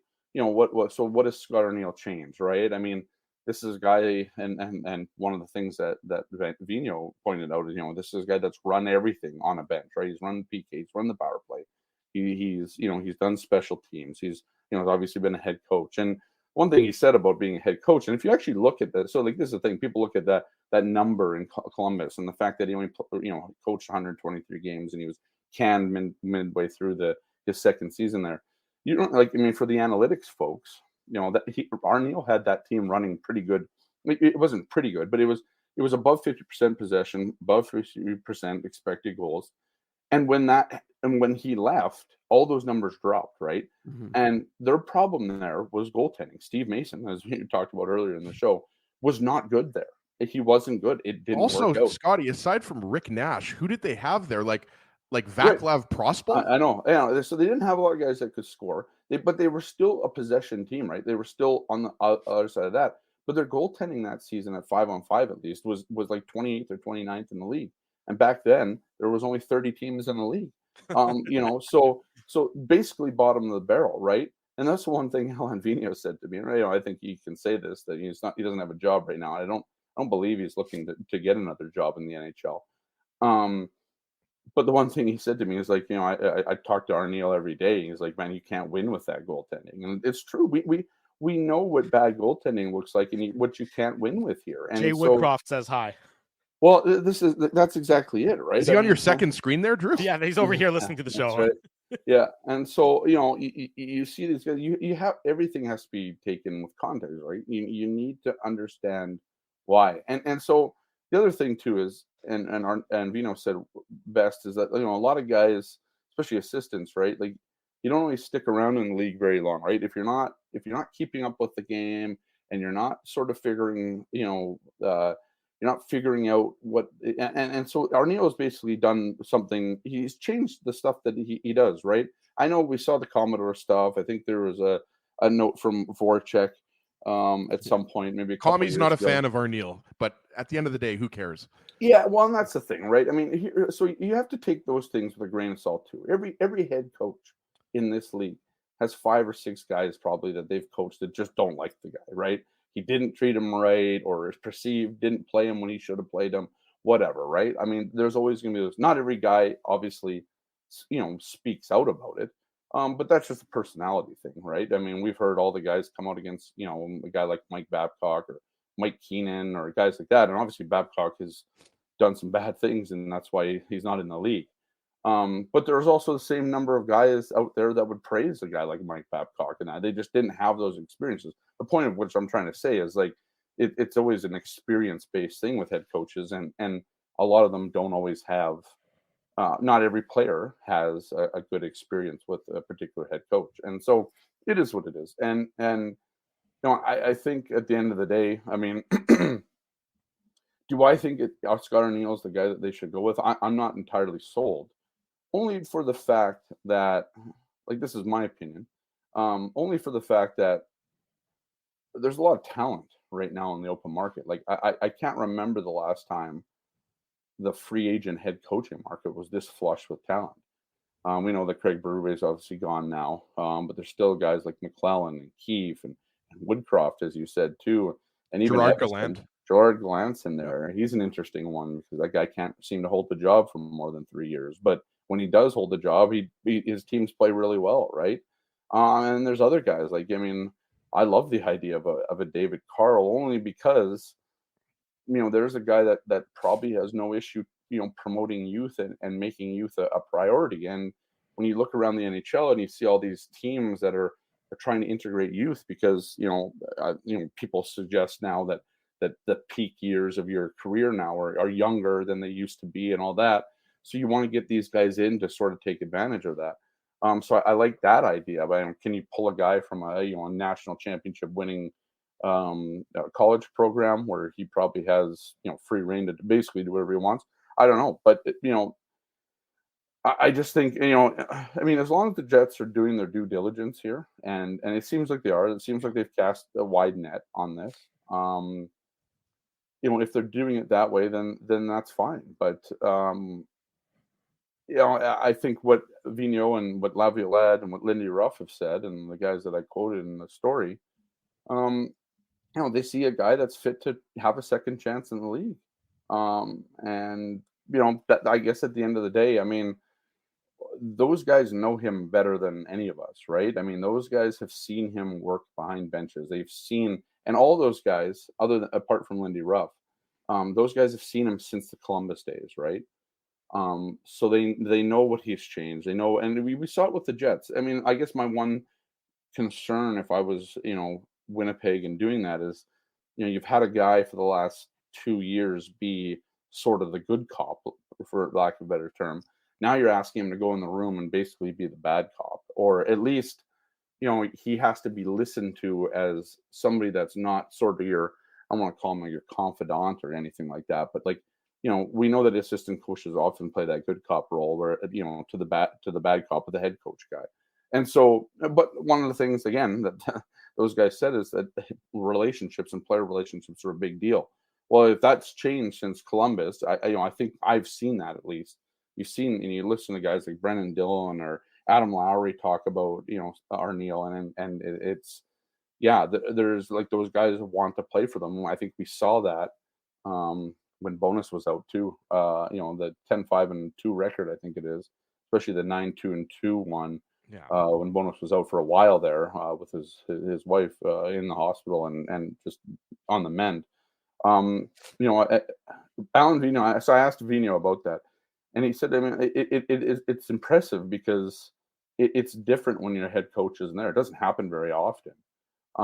But some guys, like the standard still has to be upheld, even if the head coach isn't there, and that's the job of whoever is put in charge as the interim guy at that point. And so he said, Arniel did a really good job at that. So, yeah, I mean, it's just a story. I think somebody texted or quote tweeted me and saying, "Oh, just another puff piece about Arniel." I'm like, simply, this is just reporting. Like, it's not a puff. How piece. dare you do that? Yeah, that was not a puff. How is that a puff piece? That was a great article. You can't listen to what people online say. Yeah. Leave my Scotty alone. There you go. So yeah. Anyways, I appreciate the insight from Vigneault, because these are guys that really know who he is, and obviously they would like to see him get him a job. Vigneault told he's biased, like he gets that, but at the same time, objectively speaking, he's seen growth in Scott Arniel over the last X number of years, and so I mean, take it for what you want, but I mean, these are guys that have worked with him, been on the bench with him, been in the trenches, so to speak. So yeah, we're biased too. We want Ezzy to get a job as well, but nonetheless, Scotty, let me ask you this one. I mean, the other big craving for Viva puffs right now after talking about a puff piece. The other big player piece this offseason seems to be Nikolai Ehlers and his future and his status the year away from free agency. The difference between him, of course, and Schmidt and Pionk is that he's still, at least from our understanding and our expectation, is he's a desirable piece for a lot of the other teams in the league. How do you see the Nikolai Ehlers scenario playing itself out over the course of this summer? I mean, he's the guy who should theoretically bring you back a piece on the right side that you so desperately need. Yeah. But the Jets so rarely at the same time make, player for player, quote unquote, hockey trades as opposed to when they, their hand is totally forced to do so. Well, he also could be the guy that unlocks the ability to bring in somebody on the right side, right? Right. So, I mean, if you believe that Brad Lambert's ready to play in the NHL next year, Brad Lambert's playing in the top 6, right? I mean, that's where this is the whole Cole Perfetti argument. But Brad Lambert, in my opinion, would basically replace Nikolai Ehlers. And what ends up happening there is that you free up basically $5 million, right? Lambert's on the ELC right now. Yeah, I'm sure he's got some bonuses worked into there, but whatever. The Jets will gladly pay those if he achieves them. Well, exactly, right. And so what effectively you do is you get rid of $6 million, you add $1 million, and now you got $5 million to work with. And so I can see why it's that would be something that you'd want to do. I think if you're also thinking about you're shaking up the core, so to speak, he's probably the easiest one to trade, right? Like, I mean, you could try and trade Kyle Connor, but who's going to score the goals then? And I don't think they're going to do that. I mean, you just re-signed Mark Scheifele. Gabe Vilardi is your guy, especially if he can be healthy. I mean, I thought Gabe Vilardi could have been a 40-goal scorer this year If he didn't only play, I think it was only 58 games. They ended up playing maybe 62, 58. I think it's 58. Regardless. And so then your second line is who knows right now, right? I mean, I don't know. I assume that they're trying to re-sign Sean Monahan. That's what I've heard. But at the same time, do they look at a guy like Matt Duchene? Right? I mean, I'm curious about that too. Now you're talking. Well, it's just interesting, right? Just because he scored the overtime winner last night, and was sort of maybe robbed, at least of. I was gonna say, I'm pretty sure he got 2 points in overtime. Yeah, I was gonna say. So it's hard to do. Yeah, it is. So I don't know. I guess it depends on what they're doing with that second line center position too. But I think Ehlers is the guy that probably gets you back into the first round, if that's what the Jets want. And I mean, you start recouping some of the picks that you've spent now. I mean, the first rounder that you spent on Sean Monahan. And so I'm not sure that you're going to get a top 4 team man for Nikolai Ehlers. And simply for the fact that Nikolai Ehlers has 1 year left on his contract, right? And so you're basically shipping off a top 4 deal. So if you can find another team that has a 1 year guy left, right? That like I don't know, does Carolina's got a great defense, but they have trouble scoring. I mean, Nikolai Ehlers has trouble scoring in the playoffs, but when he's running, like he can score 25 goals a year. Would they entertain a deal for, I don't know, one of those guys on the line? I just don't think they're trading Jacob Slavin, right? I don't. I mean, to me, Jacob Slavin's a top 3 defenseman in the NHL. And so I don't know. You'd have to look at the teams. Like, I mean, I haven't done it yet. I'll do it next week, trying to look at, what's out there that looks realistic, right? But I think at the end of the day, Nikolai Ehlers is probably just going to get some picks in return. That's where my gut goes with that. It recoups some of the picks that you've lost, but on the flip side, again, and people have to look at it in a certain way, it opens up money. Now that money only matters if you actually are able to use it on July 1st and beyond. But it gives you options. It allows you to maybe overspend on a Montour or on whoever, right? Brady Shea, whatever. Some of the guys that are heading to the market this year. And so, yeah, I see that. And it allows you some flexibility with the cap, because this is what this team needs. And let me ask you this. If Ottawa comes calling and says Ehlers for Chychrun. Yeah, I mean, you probably do it, right? I mean, I think you probably do it because it replaces some of the size. Here's the thing with Chychrun, though. He doesn't really play big, right? He has got size. He's not known as being physical. But he's not being a physical guy. And that's why I'm not as bullish as some people are on Jacob Chychrun, because what does this team probably need on the back end more? It's probably size, right? Like, they need guys. At the same time, if he's the Brendan Dillon replacement at this point, then yeah, I mean, of course. I mean, he's a left shot defenseman. Yeah, I mean, I think you would do that and then see how it goes. I mean, it'll be Jacob Chychrun in a contract here, I believe, next season. Yes, they'd both be in contract years. Right. You'd be saving a little bit of money. You'd be saving about $1 million in the difference. So it makes sense. Like, I mean, that's probably like the easiest trade in terms of like you can get a top 4 defenseman. Because, and that's the one thing that I was going to say, like, there might be deals like that out there, guys that are on expiring deals next season that you could get in the summer, see how it goes, or if you really like a guy and get him, you can extend him right away, whatever you want to do, right? So I think there's obviously opportunity to make something work. Ehlers is 10 tree. So does Chychrun. They both have 10-team no trade lists. And what do you want about Winnipeg and Ottawa are on their list? And that's the thing. But you can also, again, we've seen that before. Of course. And the one thing for Chychrun, right? If Chychrun's not interested in staying here, well, he's going to get top 4 minutes here and can have a career year here, right? Like, if that's what he really wants to do. If you want, a lot of guys are very motivated in that final year of their contract, especially when they're about to hit UFA status and looking to make bank somewhere. Most of the time, it's just getting guys here, right? And if you get a guy here, you probably find out that he starts to like it here, yada yada yada, and then whatever, and then you kind of strip away those the cliches about Winnipeg and all the things that you hear. So yeah, I mean, I think that's, at the end of the day, that's sort of. But I think you're probably, unless you find a good situation like that where you can get a guy that has a year left for another guy that years left, and that's how you make the trade. I would suggest that you're probably just going to get some picks, maybe a prospect if you can find one. Again, I haven't looked into it too much. I was on holidays last week, but yeah, I plan on exactly. I plan on looking into it to see what might work. And but yeah, I mean, I think at the end of the day, you're trying to, if you can't get a guy like Chychrun or somebody, reasonable facsimile, as some people would say, you probably try and free up some money. And the way that you do that is get back in the first round, which you could probably do with Ehlers, and go from there. Scott Billeck covers the Winnipeg Jets for the Winnipeg Sun. He's a good friend of this show. Scotty, even though you were just on holidays, we'll let you get back to your long weekend, and we'll look forward to seeing more of your work in the Winnipeg Sun and online, of course, at winnipegsun.com. Thanks, buddy. We appreciate it. Yeah, anytime, guys. You're Scotty B. There he goes. Have a great weekend, Scotty. Be well. You guys. Yep.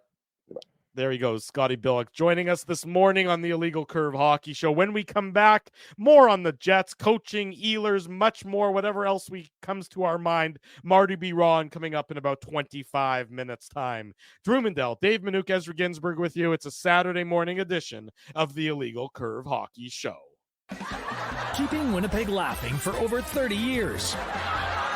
Rumors, Canada's longest-running comedy club, bringing you the biggest laughs from the best comedians on the planet. Jerry Seinfeld, Chris Rock, Jon Stewart, Dennis Miller, Brad Garrett, the greats, and all the up-and-comers too. When was the last time you laughed out loud? Make it a great night out with friends, or book your office or birthday party. Even a fundraising event at Rumors. Get all the details and dates on upcoming shows at rumorscomedyclub.com. Hey, Drew. Ezzy, whoa, what a smile! Yeah, I got my crowns done at Linden Market Dental Center, and they whiten my teeth. I see. They're so bright that every time I smile, they go... We have hockey tonight. Do you have a mouth guard to protect those pearly whites? I sure do.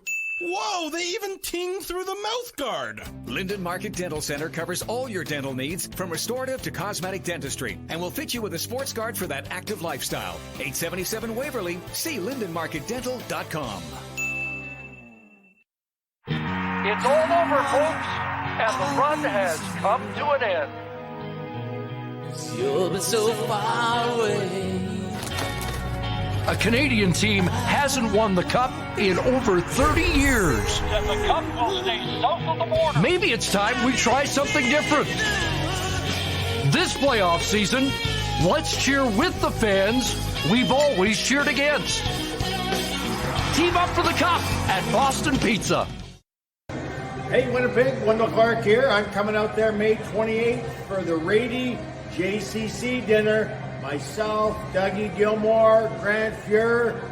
Some good storytelling about Winnipeg beating us up when we used to come there. See you there. We did it again! You're on fire, man. There's power in a handshake after a great game or great deal. It shows professionalism and respect. Two qualities Zappia Group Realty take pride in. You don't build a business where 95% of your clients are referred by others without honesty, integrity, and total dedication to client satisfaction. To sell your home for more in less time, shake hands with Frank and Mauro Zappia of Zappia Group Realty. Get started at ZappiaGroup.com. Saturday morning. Welcome back to the Oversharing Hockey Show. Mr. Ginsburg specializing in that based on his comment in our private chat that I need not bring up on air. I will not bring it up on air. I call it the oversharing, and that's more than enough. People can figure it out if they want at that point in time. There's a reason why it's called the private chat, right, Dave? Yeah. Nobody needs to know what goes on in that private chat. It's a traumatic situation there for all involved. Nice to see everybody again Saturday morning, hour number 2. A little bit later than we normally would start hour number 2, but that's because we went long with Scotty B like we always like to do. Great insight into the Winnipeg Jets. We remind everybody that if you haven't already done so, be sure to smash the like button, subscribe to the YouTube channel, subscribe to the podcast. Tons of great content online in case you missed any of Dave's season-ending Manitoba Moose roundtable show from earlier this week. There's some great interviews there, so check that out on the YouTube channel. And of course, in the podcast edition of the show, Marty B. Ron going to join us in about 20 minutes time. I noticed, Dave, sorry to interrupt you, Drew. I noticed that Finker was popping in and out of the roundtable show. I'm not sure if he was, nature was calling Dave or what was going on there. The problem for Daniel is he set up a great background. He was outside on the patio. There's only one problem. It started to rain. So well, that's what it was. Okay. So it's not great with technology. I think at one other point he did have to power up his computer, so he had to plug in. But it was funny because both him and Austin kept having had popped them out of the chat and then in the chat and out of the chat. It's like Fink had to leave the show when he was electrocuted. Yes, we're going to take a brief timeout while Daniel Fink's body stops smoking after having been hit by lightning while on the balcony outside. Yes, it hasn't, I was just thinking it hasn't really rained enough in Winnipeg the last couple of days. Hopefully we can get a little more rain. What is going on? And that hail was nuts. Yeah. And it's funny because it only hit certain areas. And it didn't hit us. But I was driving and all of a sudden I'm like, that's, when you see like I thought it was like soap. I thought someone had been cleaning their car, and I was like, but it almost looked like someone had just poured like a vat of it down Grant, like on one of those little side streets that's right beside it. And I'm like, that's weird. Like that, you think that maybe someone spilled something. And Drew, the reason why it didn't hit you is because there's an iron dome over your neighborhood, so hail doesn't hit you. That's anyways. The point is, and then all of a sudden I looked, I'm like, oh no, that's actually just hail. But I was busy doing the aforementioned Moose show. I was unaware. Person. I could hear it. I just didn't know what it was. Yeah, exactly right. No, imagine where my folks, their yard, they said they could have shoveled their yard. Meanwhile, at my house, there was almost nothing. So it just all depends on where you reside. But hopefully nobody. When you have a 10-acre property, Drew, I mean, you really don't feel anything. It's true. There might have been a whole part of my property I haven't got to yet. That's still covered in hail. Nonetheless, back to the Jets. Earlier this week we heard that they interviewed Craig Berube, and obviously, I think not really too much of a surprise. He ended up in Toronto. Thank you, Dallas. That's very much appreciated. Breaking news, Dallas, $13.99. That'll get me one beer at Canada Life Center. Well, good thing there's no reason for you to be there on this long weekend, Ezzy. But thank you, Dallas. That's very generous for the Dallas, long weekend beer fun. Nice. We appreciate that. Maybe we'll use that to take Dallas for a beer. That's an idea. Well, Dave and I were out with Dallas on Monday night. You weren't anywhere to be found. Great night on Monday at the Kenny and Rennie. I was parenting. I had to be with my kids. Parenting too. I coached my son's baseball game, and then I booted my way over there. I brought Sam to Trans-Canada Brewing. He was doing keg stands. That's why he's not feeling so great today. Yeah. He's feeling better now, but I did not bring him there. I brought him home first, and then I went there. But yeah, great night on Monday at the Kenny and Rennie season wind-up party. Nice to see so many new faces, so many familiar faces. Bardo was there. Yeah, it's great to see all. He got a Paulie, not there. Yeah, Gabriel Vivaldi, had a great chat with her. Gabriel Vivaldi, that's amazing. Yeah, well, Ezzy, if you'd been there, you would have been able to meet all these people. Well, yeah, I have no. Look, Spency's booing me in the chat. I have no excuses. I mean, what can I say, guys? I'm a responsible dad. Well, I don't know about that, but anyways, Drew's irresponsible. Fair enough. Anyways, what I was saying is the Jets, interviewed Craig Berube earlier this week. They're still doing some more interviews, is what we've heard. Dean Evison has apparently been interviewed by the team. There's Sheldon Keefe as well. I thought too, right? As well. Was it Todd McClellan, Sheldon Keefe? Talk that they're waiting to interview Todd Nelson. I didn't hear that they talked to Sheldon. Dave, they're going to have a great coaching staff with all these guys behind the bench. So the Jets are going through their due diligence when it comes to the coaching hire, which is, I think, what a lot of people wanted. Not to say that it's not going to be Scott Arniel ultimately getting the job. We just don't know yet. The Jets aren't. They are going through a litany of interviews, which is important. I think it's not a coronation. It's not an immediate appointment. He's going to have to win the interview as well, Arniel, just like all these other guys do, and the Jets are doing that, taking that time and taking that effort, because there's no real rush. There's no urgency, I would say, in making a decision when it comes to the head coach and things of that nature. Todd Nelson, to me, is the one that's sort of particularly interesting. And Dave, you can probably speak to him a little bit more given your coverage of the AHL. He's currently coaching in the playoffs still, at the AHL level. But so it seems like the Jets really do want to speak with him if they're willing to wait this long until his season wraps up. It'll be a while. Say that again. Well, it could be a while because he's right. The Hershey Bears are taking on the Hartford Wolf Pack in the Atlantic Division Finals right now. And so, but Hershey won the AHL championship, the Calder Cup last year. So they're looking like they'll probably all to go. Dylan McElrath, Ezzy, your boy from Winnipeg. Yep. Alex Limoges, former Manitoba Moose, he's on that team. I think Mike Scarbosa might still be on that team as well. Wow. Dave wins the obscure Jet mention of the day with Mike Scarbosa. There you go. I mean, unless you're pulling out Spencer Mahachik, I don't know how you're topping that. I won't try it today, but the point is that Todd Nelson is, he's done a lot of, he's won with the Grand Rapids Griffins. He won a Calder Cup in 16-17. And he, of course, like I said, he won last year. So he's a guy who's, he's coached with the Thrashers before they came over. Yeah. He's from the Prince Albert, Saskatchewan, drafted by the Penguins. So, I mean, he's a guy who's, spent some time, he didn't play a ton of games in the NHL. I can't remember. I think he only played like 3 games or something like that. But 3 games is exactly right. But he scored in those 3 games. So he's got there a you go. percentage. But the point is that he got Dave, you either looked that up on Hockey DB or no, I wrote about it last week. I wrote about it last week. That's what I was going to say, because if you just remembered randomly how many career games Todd Nelson played, that would be like Rain Man level. Yeah, that'd be impressive. No, I wrote about it when they were talking about him as a possible. So I just kind of provided some folks some insight. But I'm just saying that, like I said, as you mentioned it, he got, I think, his first chance in coaching with the Atlanta Thrashers. Yeah. Coached the Oilers for a couple of years or 1 year. Yeah. 1 year. He was the head coach for that 46 games with the Oilers where he was the interim. Yeah, so I'm just saying, and he's won. He's got the 2 Calder Cup championships under his belt. But I just think, are the Jets prepared to wait? Because he is, at least he's probably a month away before you're hearing from him in terms of that opportunity. So we'll see. And again, like I said, it's I don't know how things are going to go in this realm, but if the Jets are prepared to wait and prepared to look, I think what it comes down to is I don't know that there's teams banging down Scott Arniel's door looking to hire him. And again, like I said, I'm not trying to be a True North like apologist or anything like this. I just think this idea that, and I said it to Scott when my kind of in my question, that the idea of familiarity breeds contempt, as if somehow he doesn't deserve it for a couple of reasons because he's part of the organization.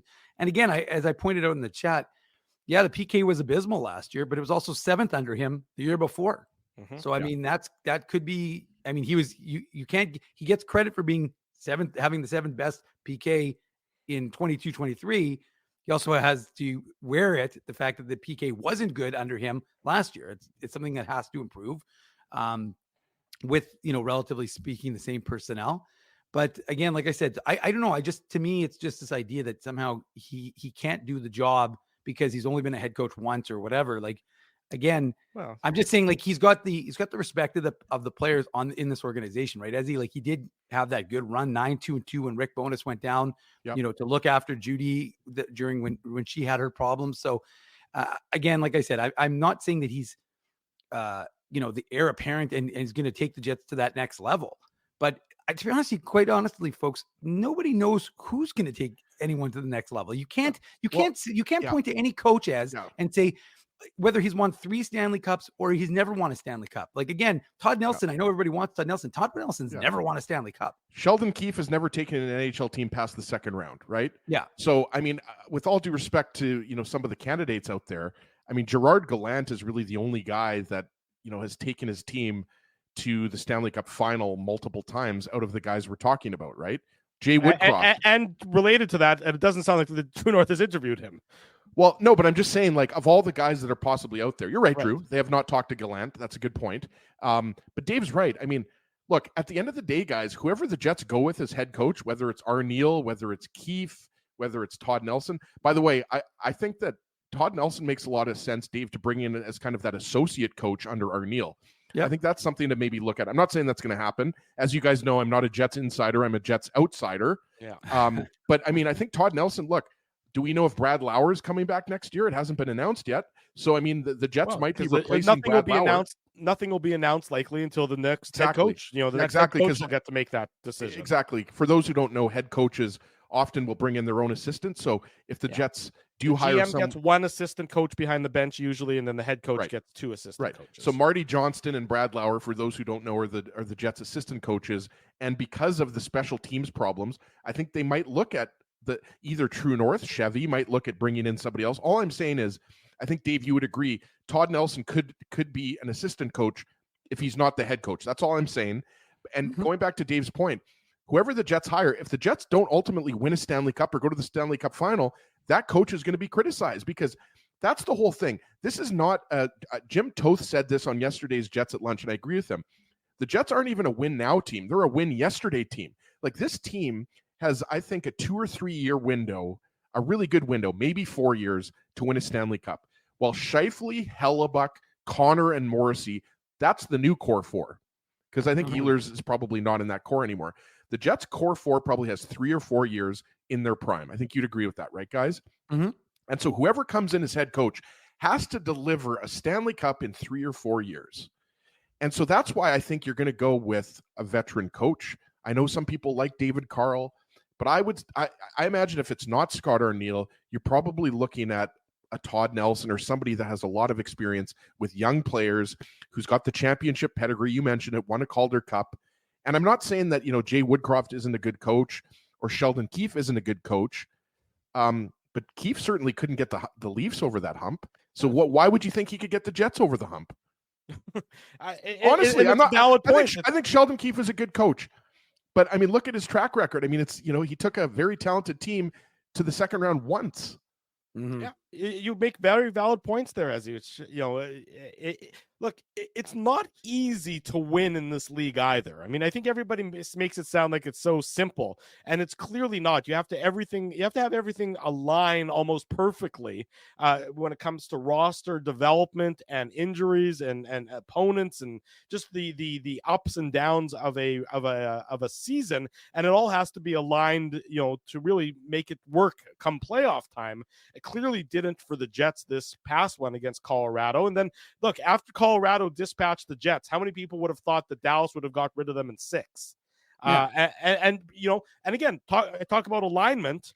Think about that series if Val Nichushkin doesn't get put back into the player rehabilitation program, right? In the middle of the series. Probably goes to 7 games.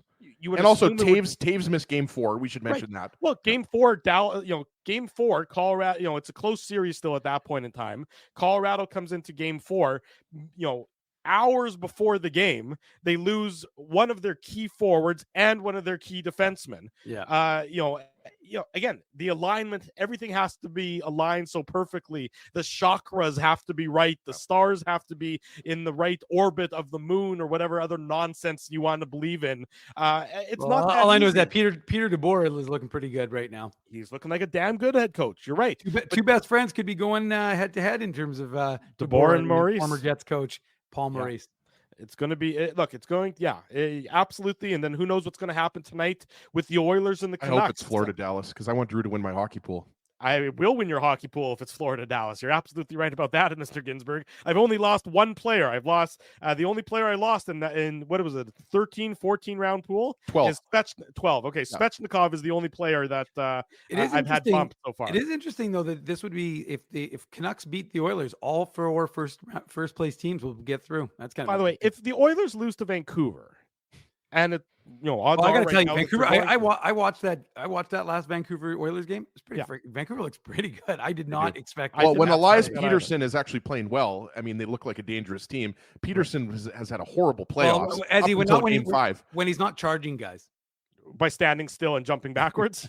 Yeah, that was an interesting penalty call. You're right about that. Speaking of good head coaches, Rick Tocchet looking pretty damn good. Rick Tocchet's looking like a very good head coach. It sounds like the Oilers are going to go with Stu Skinner tonight in that, which to me is probably a bit of anyways, not important if that's the right decision or the wrong decision.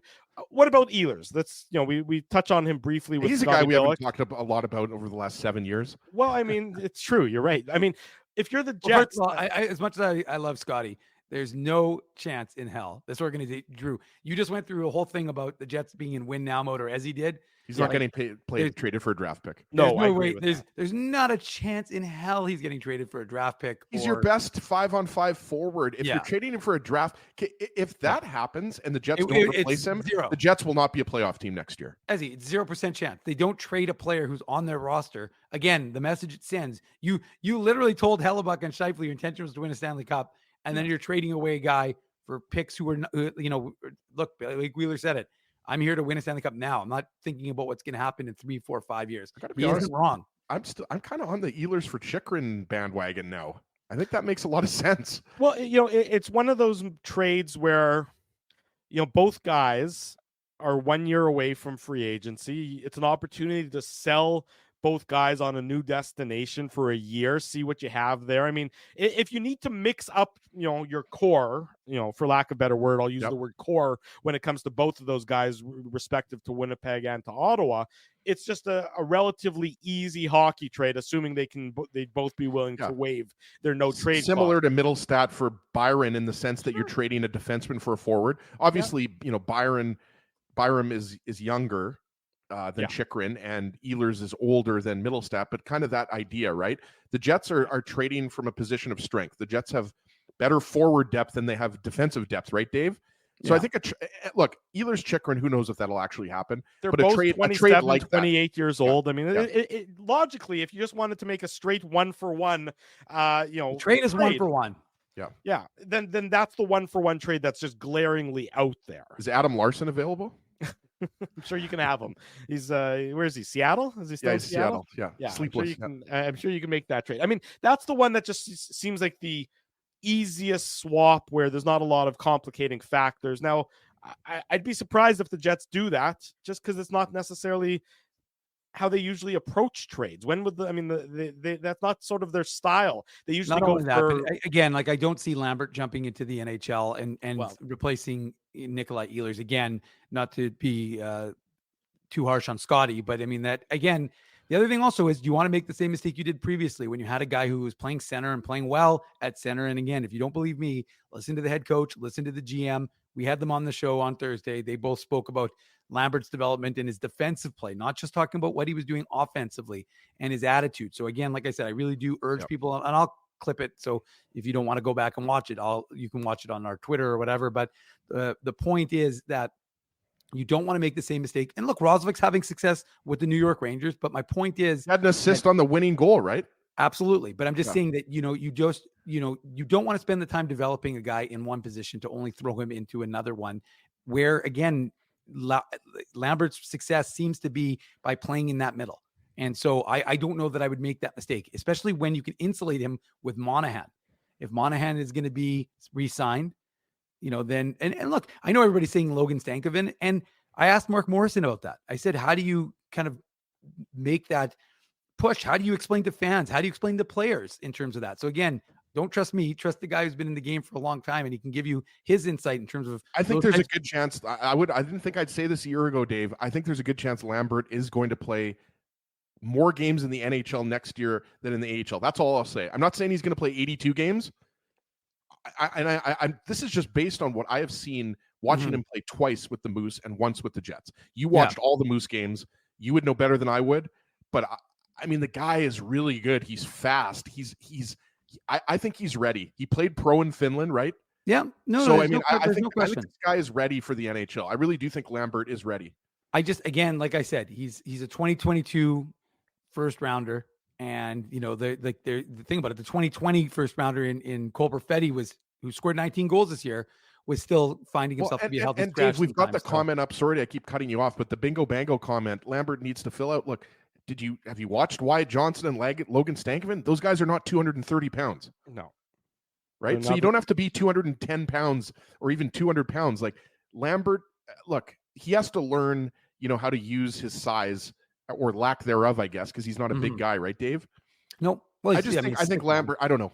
We'll see, but I do think that that Lambert, he has been really impressive in his first year with the Moose. All I can tell you, Ezzy, and I don't know who the right winger would be on that line, but if you keep Ehlers and you put Lambert as your second line center, let me tell you something. That line is going to play with. There's going to be a lot of speed on that line. So if it ends up being, Cole Perfetti might slow it down a little bit, but that'll be. Let me tell you something. Again, talks about how slow Perfetti is. I don't like. Well, he's not. Really, I wouldn't say he's not Brad Lambert. Yeah, but he looks okay to me. Like, it's so funny that people compared to you, he's fast. Oh yeah, well yeah. I can't even skate backwards. So yeah. Anyways, Okay, Ezzy, you have to go. We're going to bid adieu to you for the remainder of this show, and we're going to welcome to the program instead a straight swap. Ezzy Ginsberg for Marty Biron. The trade is 1-for-1, and let me tell you, we are getting the better end of that trade right there.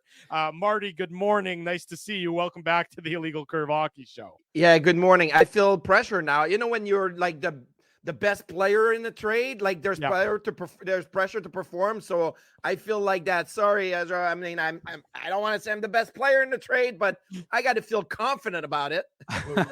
We'll say it. We'll say it without a shadow of a doubt that you're the best player in that trade. No question about it. Marty, obviously, we appreciate you joining us this morning.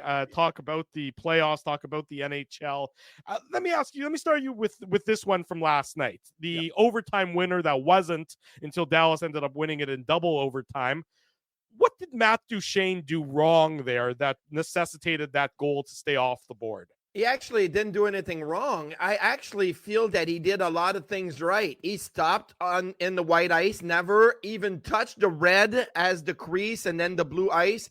Got bumped by Cale Makar, then bumped Georgiev in the process. But I thought Matt Duchene did everything right. Now, I've talked to a lot of people over the last few days, especially after the Sam Bennett goal against Boston, where he pushed Charlie Coyle into Jeremy Swayman. That play was challenged by the Boston Bruins.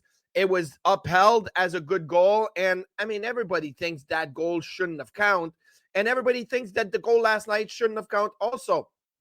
But the big thing here is that I remember talking to Dave Jackson. He's a retired referee, but he does rule expertise with ESPN. And he said, look, I would like the call on the ice to be made by the referee in the Bennett Coyle situation so that the situation room doesn't need 100% certainty to overturn the call, right? Because once you want to overturn a call, you need 100% certainty that it is the wrong call. So last night, what we saw is a referee that what he thought was goaltender interference. So he waved it off right away, which I appreciate a referee making the call on the ice as to what he saw. But then you go to the situation room and you can freeze frame everything. You can slow it down and you realize that it's not Duchene that initiated the contact. It was Makar. So I would have liked to have seen that goal, but there's been 6 goaltender interference reviews in the playoffs this year. Only one of them was overturned. So the call on the ice stood for 5 out of the 6. I think it makes a difference. Marty Biron joining us this morning on the Illegal Curve Hockey Show. Marty, one more thing I want to talk about that's been, I obviously want to talk about more than just this one thing, but lots that's been talked about lately when it comes to goaltending and play and the playoffs is the reverse vertical horizontal. That has been a big topic of conversation. Yeah. Can you maybe explain for our audience what that means, how it pertains to goaltending, and where you fall on that on the ledger regarding that debate as of late? Well, I'll give you a history lesson. So years and years ago, Francois Allaire, which was the goalie coach for the Montreal Canadiens starting in like 86 when Patrick Roy took over in Montreal, and they developed the butterfly, right? And the going down to be able to use the legs to make saves. And some goalies were using it, like Ken Dryden would go down and Tony Esposito would go down. But most goalies in the 80s, 70s, 80s would be stand-up style. So here comes Patrick Roy. They developed the butterfly. I did some working with Francois Allaire. And I remember in about 2001, 2002, we started working on a technique that was called the VH, the vertical horizontal, which your leg against the post is vertical and your leg away from the post is horizontal on the ice. So it makes like an L shape, situation. It helped to seal the post because players got smart about wraparounds and plays on the post. So it helped to seal the post. Now you move forward a few years later, Jonathan Quick with the LA Kings has got paddled down on the post on wraparounds, and he's got what they started calling the reverse VH, the reverse vertical horizontal, where the leg on the post is horizontal and the leg away is up in the air. Now, I know people are going to say, okay, that's a lot of goalie, lingo and technical stuff. Yes, but players are so smart now because they do goalie practice. Shooters go and shoot on goalies. They know what the tendencies are. They know what they like to do in certain situations. So it becomes second, instincts that second nature and natural instincts to be able to pick away at those type of situations, those type of technique. We've seen a lot of goalies getting beat short side when they're down on the ice. I actually think that the technique is a really good one. It saves a lot more goals than it allows goals. It's just, when do you use it? When do you put it in play? And I know even Henrik Lundqvist, my former teammate, we worked on these things, right? He's like, there's an epidemic. There's an epidemic. I say, Hank, there's no epidemic. They said the same thing about Patrick Roy going butterfly all the time. They're like, it's easy to beat Patrick Roy. All you got to do is shoot to the top of the net. Well, I'll tell you this. Patrick Roy won 4 Stanley Cup, and it wasn't so easy to beat him when he was down on the ice, right? So I think that it's just a matter of using the skill set the right way. And what we saw on the Rantanen goal on Jake Oettinger last night was actually Oettinger went straight butterfly. And I would argue that a well-executed reverse VH on that play would have kept his shoulders up, sealed to the post, and probably would have made the save. So it's the flavor of the month, maybe, like, to talk about it. And I understand, because people want to understand more about goaltending. Marty, got to ask you, speaking of goaltending, what's going on in that Canucks and Oilers series? And we saw Artur Silovs here for one game with the Manitoba Moose during the bubble year, and then he went back to Vancouver for the remainder to sit on the whatever Taxi squad. Taxi squad, yes. That's right. But from your perspective, what he's doing against such a talented Oilers group, is that is it what he's doing? Are the Canucks executing really well defensively in front of him, or is it kind of a combination of all of that? I think there is definitely a combination of both. Until last game, the Canucks averaged 20 shots per game. There's been plenty of games where the Canucks had 12, 15, 16 shots in a game. And I talked about that when Thatcher Demko got hurt at the end of game 1 against Nashville, is that the biggest difference with Thatcher Demko or without Thatcher Demko this season with the Canucks was not so much the amount of goals they gave up, is the amount of goals that they scored. They don't play the same game offensively. They protect Casey DeSmith. They protect Artur Silovs. They play better defensively. So I think that there's a big part of that factors in. But Silovs is good. Silovs has got size. Silovs has got great technical instincts. Silovs, great reaction. There was a play where I think it was game 3. Yeah, Vancouver won game 3. It was in game 3 where the puck was behind him a little bit. He turned around and grabbed the Oilers player's stick with his blocker hand so that he could grab the puck with his glove hand. I'm like, this was so smart. Like, nobody's going to call him for a penalty for holding the stick on that play, but he knew exactly what he was doing. So I think he's been fantastic. And now we play that game, right? Is Thatcher Demko healthy to play? When is he healthy to play? I would not start Thatcher Demko game 6 if Thatcher Demko was healthy to play. But if they go to game 7, then you may have to start thinking about it. If they advance to the conference finals and Thatcher Demko is ready to play, then you have to start him game 1 and you see. But I mean, Artur Silovs is a big reason why the Vancouver Canucks are up 3-2 in that series. You mentioned something there, Marty, about teams playing different in front of goaltenders that they maybe aren't as confident with behind them. With Vancouver playing different when Demko's in net, because Demko can often make big saves versus DeSmith versus Silovs. I look at the parallels for Colorado here against the Jets after that game 1 where Georgiev was absolutely terrible, but then Colorado seems to have adapted their style for the remainder of that series. Is that really, how difficult or easy is that for teams to do when they don't necessarily have the confidence in their goaltender, but they know that they need to be sort of extra committed to make sure he's not left on an island? Yeah, there's a lot of factors that play in, and I'm not saying that every team plays so much better defensively when their backup goaltender or their third string goalie is in net. It's just that you have to watch the games, and the numbers have to show that. And the numbers for Vancouver shows that they don't score. They scored 1 less goal per game with DeSmith or Shelovs in net compared to Thatcher Demko this year. Like, that's just over 82 games. That's a large sample of data that you have to be able to say, okay, they definitely play different when Thatcher Demko is not in net. So what happened with Colorado and Winnipeg, I feel that Colorado would have adjusted to say, hey, we don't trust Georgiev all that much. Let's play better defensively. But they kept scoring. They kept beating Connor Hellebuck. They kept scoring 5 or more goals per game. So then it's like, okay, well, let's not worry so much about playing extra careful defensive hockey. We can still score, and let's go out and score. So the situation calls for an adjustment. But sometimes the adjustment is let's score more goals as opposed to play better defensively. But Vancouver has found success playing better defensively in front of Shelovs.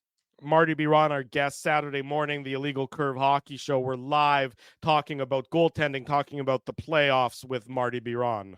So, Marty, we haven't had you on yet since the Jet series ended, so I can ask you, just from your perspective, a couple of questions. Number one, what did you see from Connor Hellebuck? Because when we did our end-of-season media availability, I was in the Matt Frost Media Center when he started off by saying, you're not going to believe me, but I really liked my game. And I was like, but then he kind of came back and he talked, a little bit more. If you had to listen to the whole thing, if you just listen to that one clip, you're thinking, what's wrong, Connor? Are you okay? But then when you heard his whole thing in its totality, you understood where he was kind of coming from. So what did you see from that? And I know the question I have is Jets fans were desperate to see Laurent Brossoit, not all Jets fans, but some.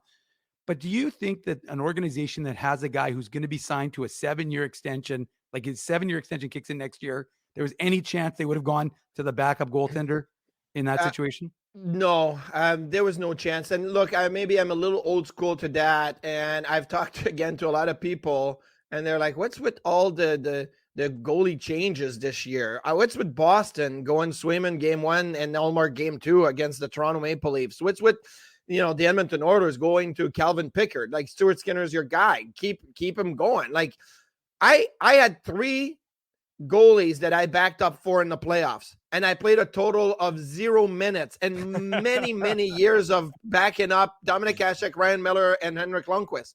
I played a total of 0 minutes behind those guys. It wasn't how you adjusted. It wasn't how you manage your goaltenders 10, 15, 20 years ago. It is a little bit more how you adjust now. But even Devin Dubnyk, who does great work with the NHL Network TV side in the US, he's like, oh, he's tired. You got to give him a break. Oh, Freddie Anderson is tired. You got to give him a break. Like, he mocked it, and I get it. I'm like, I'm mocking it too. Like, what's going on here? It's the playoffs.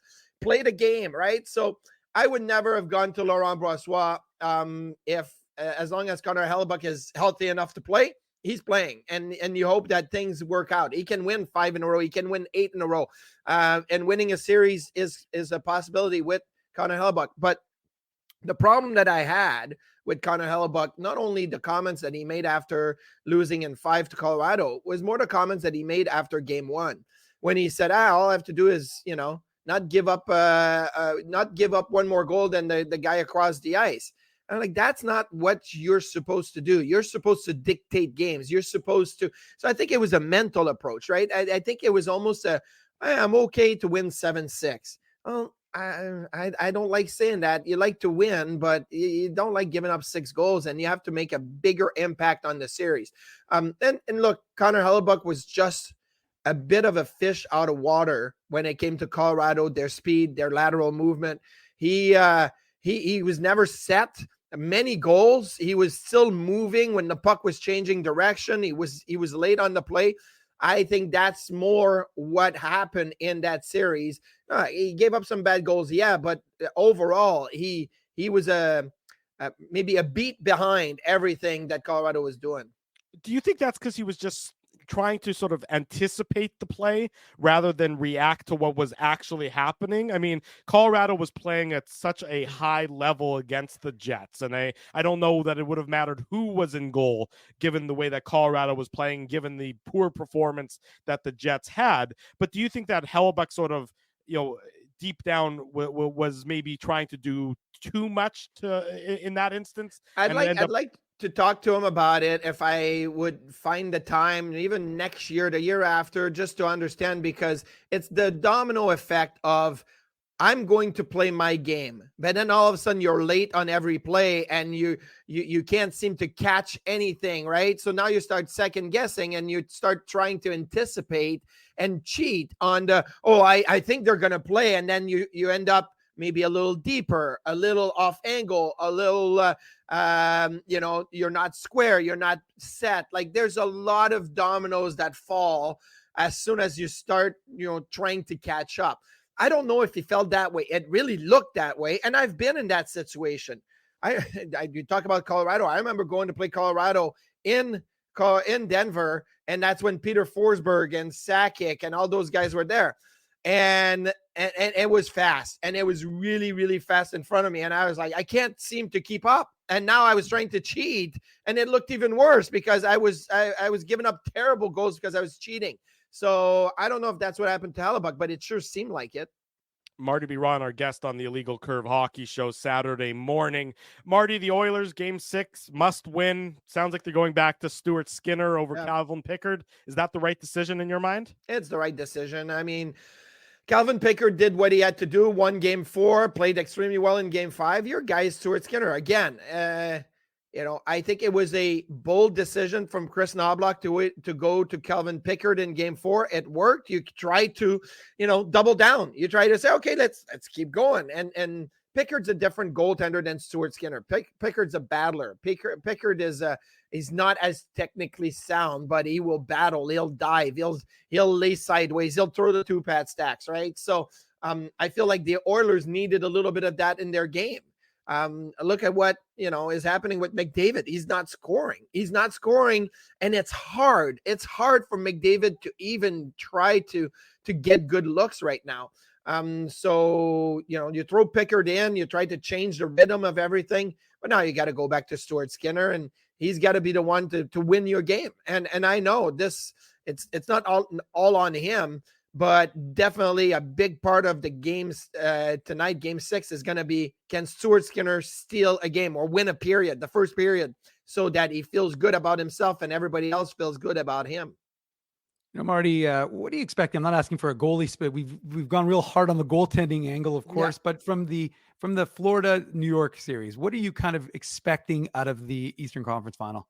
Well, this is going to be a fun series. I expect it to go the full length of 7 games. But again, like Carolina, New York could have gone 7, right? The first 3 games were 1-goal game, overtime. Like the Rangers come back in game 6, like it could have gone 7. So you could get a sweep and it could be really tight, close hockey.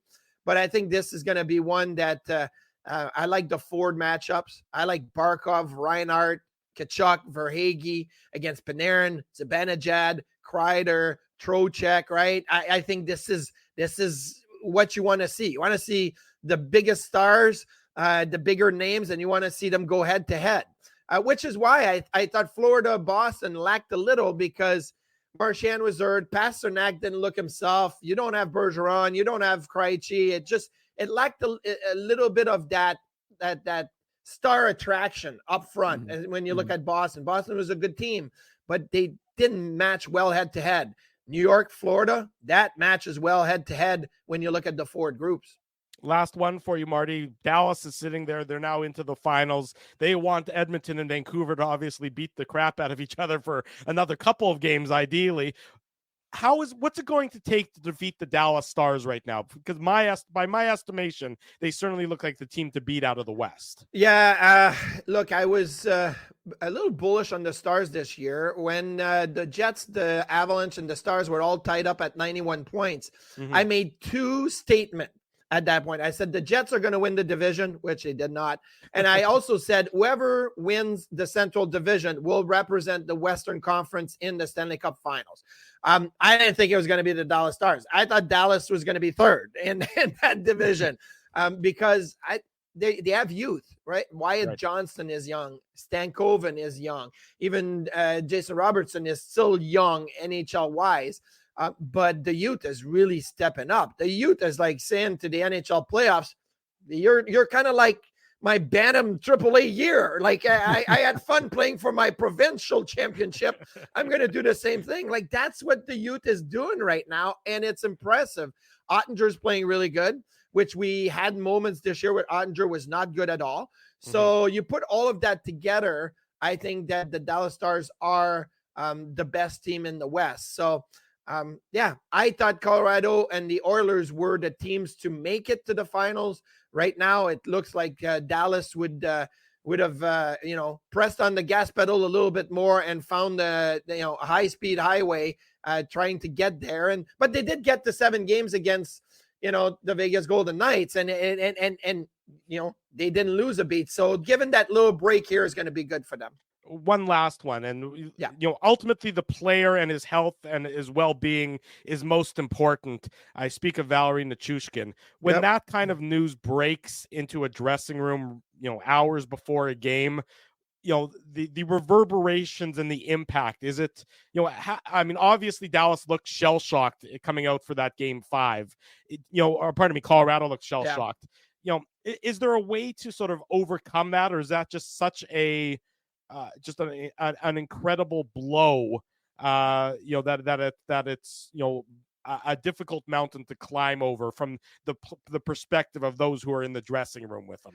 Yeah, so it's there's a human side to it, and I understand that hockey players and athletes in general, we're programmed to say next man up mentality. Like if somebody can't go, we're gonna fill that gap, and we're gonna go and we're gonna win, and robot-like attitude. This is now 2 times in 2 years that Valeri Nichushkin in the playoffs has something that kind of a personal setback and a team setback as well. They didn't do well against Seattle last year when Nichushkin was not around, and they didn't do well against Dallas this year. So it affects the team, and it affected the team in a bad they just looked emotionally lost that game. I saw Nathan McKinnon slam the stick on the ice. I saw guys slam the boards. It wasn't the Colorado Avalanche, the high flying positive team that you always watch and you see. And I think it had a lot to do with it. So we hope that Val Nichushkin gets the help for himself, for his family, for his friends, for the people around him. But Colorado, 2 times in 2 years now, losing a big player like him, a big part of their success, that's really not easy to do. Marty Biron, one of our favorites, always bringing great insight and analysis to your times here on the program. You more than filled the shoes of Ezra Ginsburg, let me tell you. I didn't see. That's what happened. Next man up mentality. I didn't even think about it. I just played. I just went out and played. So thanks for the great assist. You guys were easy to play with. Thank you, Marty. Have a great weekend. We'll do it again real soon, buddy. Take care. Have a good one. There he goes. Thanks, Marty Biron joining us this morning on the Illegal Curve Hockey Show. Always great to have Marty with us. The energy, the insight, especially when it comes to the goaltending side of things, Dave. For sure. I was going to ask about 3,000 more questions, Drew, because, there's lots of questions about goaltending. I could have asked about Thomas Milic, for God's sakes, not necessarily that he's watched him, but just in terms of development. There are a lot of questions we have, but that's what we'll save for the off season with Marty. But yeah, he's a tremendous guest. We love having him. He always brings, like you said, great energy and great insight. Let's head to our final break. We'll come back. We'll wrap. It's Saturday morning. It's the Illegal Curve Hockey. We're going to really wrap? What? Like we're going to wrap? No. WRAP, not RAP. Gotcha. I'll be in Snoop Dogg in less than a month, though, so maybe I'll wrap there. I was going to say. Much more on the Illegal Curve Hockey Show.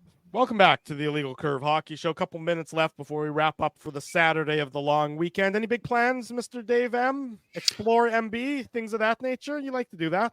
Yeah, I might join Joe up in the Interlake at some point at the family cottage. We'll see. But for today, Drew, the show will end. I will post the podcast. I will hope that it doesn't start raining as it says it's going to do in 23 minutes so I can go and get rid of my gnarly front yard and cut After it down. we shamed you about it? Well, I was planning on doing it yesterday. Unfortunately, my lawnmower wouldn't start. So that was that's actually really what precluded me from cutting the lawn. Yeah. But we'll see if I can get it going today. If not, I'll have to borrow one of my neighbors. And then once that's done, I'm into the backyard. Got to get the pond ready for the season. Got to get the all the stuff, my crops planted. I got lots of stuff to do in the backyard. That's why we call you Green Thumb Manuk. It's not just gangrene. It's because of your gardening skills, not your poor blood flow. So those are important things for you to do. That's been a lot of fun this Saturday morning here on the Illegal Curve Hockey Show. And of course, we'll have great coverage all week long on the website, illegalcurve.com. And, if news warrants, we will pop up here or there here on the program with a special edition of the show. The Jets haven't made any off-season splashes just yet, aside from, of course, the Rick Bowness retirement announcement. But if and when that changes, you will hear about it first and foremost here on the Illegal Curve Hockey Show. We want to say a big thank you to all of our sponsors. They make this show possible. Our friends at Rumors Restaurant and Comedy Club. If you're looking for something to do tonight, 2 shows at Rumors, very few tickets available. rumorscomedyclub.com. I was there last night. I saw Josh Adam Myers. He's the comedian, and it's a really interesting show. It's different than your standard stand-up show, but it's a lot of fun. It's a lot of crowd interactivity. It's a great way to spend a Saturday. Tickets at rumorscomedyclub.com. Big thanks to our friends at Grid Park, Linden Market Dental Center, Zappia Group Realty, Tough Duck, Betway, Boston Pizza, and of course Seagram's for their continued support of the Illegal Curve Hockey Show. In case you missed any of the program. Yes, Dave M. Just so folks know, though, there will still be content on our YouTube channel, though, because I've still got about 30 Moose end of season media availabilities to post. So just in case folks are feeling a lack, do not worry. We will still have some content coming up. I posted the ones with Ville Heinola and Simon Lundmark. Simon Lundmark, again, I just want to make this point because I know that folks flying under the radar is what you're saying. He's very Dylan DeMello-esque. People don't pay attention to what Simon Lundmark did this year, and I understand that because as I wrote about on illegalcurve.com, he's not flashy. He doesn't sort of garner big headlines in terms of, or doesn't score the flash. Yeah, scored another 5 goals this year. A couple of them were pretty nice, but point is that the coaching staff, really, Eric Dubois, who is the D coach with the Moose, and head coach Mark Morrison, and also Craig Heisinger, the GM, all talked about kind of the jumps that Lundmark made. So I know that folks tend to forget about him, but remember, he's a 2019 second rounder. He was drafted after Ville Heinola. He was paired often with Ville Heinola. I'm just saying that he's a guy. We'll see. He knows he needs to have a big summer, but the organization, when I talked to Eric Dubois in December, he was very positive in terms of the development that Lundmark took from last year to this year.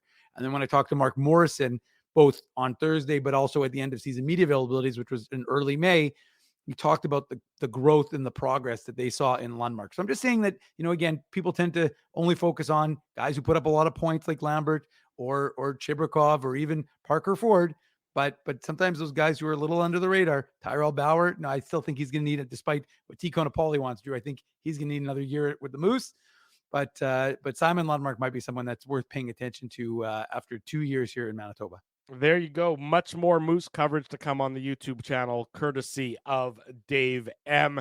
Big thanks to Scotty Billick. Big thanks to Marty B. Ron for joining us. In case you missed either of those interviews, the immediate replays on the YouTube channel. The podcast will be up shortly thereafter. We always appreciate all of you tuning in on this Saturday morning edition of the Illegal Curve Hockey Show. Smash the like button, subscribe to the YouTube channel, subscribe to the podcast, and leave us feedback here, there, everywhere. Want your reviews of the show. Want to hear what you have to say about the broadcast that we bring you here on Illegal Curve. Whatever you have planned on this long weekend, we remind you to do it safely. We want you back here next Saturday. Do it responsibly. Have fun doing it, but be sure to be safe in all of your activities. Thanks, everyone, for joining us. For Ezra Ginsburg, who departed a little ago, for Dave Manuk, I'm your host, Drew Mindell. If it's Saturday, it's the Illegal Curve Hockey Show, live on our YouTube channel and all of our social media platforms. Thanks for listening to this broadcast from Illegal Curve Hockey. For more great Illegal Curve content, subscribe to the Illegal Curve YouTube channel, follow @Illegal Curve on Twitter, Facebook, and Instagram, and visit your online home for hockey in Winnipeg, illegalcurve.com.